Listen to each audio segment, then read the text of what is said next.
We've been looking at the book of James, and James chapter 1 contains one more verse about the believer and dealing with suffering in our lives. It's verse 12.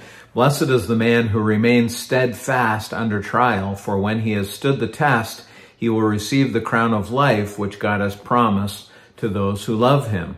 So here we have the word blessed, which actually is the exact same word that's used in Matthew chapter 5 with the Beatitudes. So we might almost say this is another Beatitude. Blessed, filled with joy, with peace, with contentment, that only comes from trusting God, is the one who remains steadfast. Remember, that means persevere, to keep going under the load, under trial.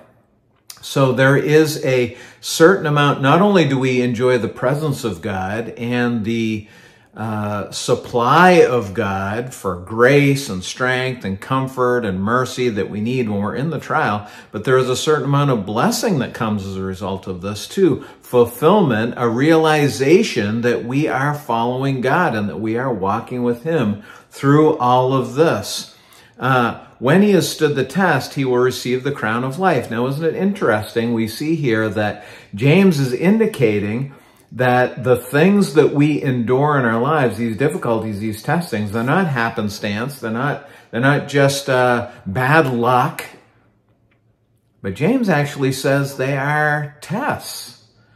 Very often, God allows things in our lives in order to test our faith, to see, is our faith genuine? Do we really believe that God can do as he says?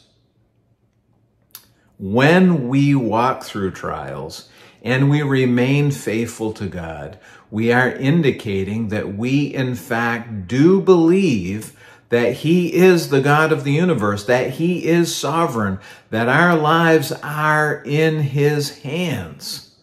We say that. We talk about it all the time. I preach from it up in the front all the time. But do we actually believe it? When we endure, when we persevere through trials, through difficulties, and remain faithful to God, we demonstrate that, in fact, yes, we do actually believe this is true, because this is how we are living our lives. Now, notice he says that brother will receive the crown of life. An actual, more literal translation might be the crown that is life. Eternal life is the reward for those who trust God. Now, enduring through the trial and remaining faithful does not save us, but rather it is the indication that we are saved. It is the proof that we are, because we have trusted God through everything that has gone on in our lives. We have remained faithful. We have not turned away. We have not backslidden. We have not abandoned God and the church and the truth of his word. This demonstrates that, yes, we are saved. This is the proof that we truly do belong to Christ.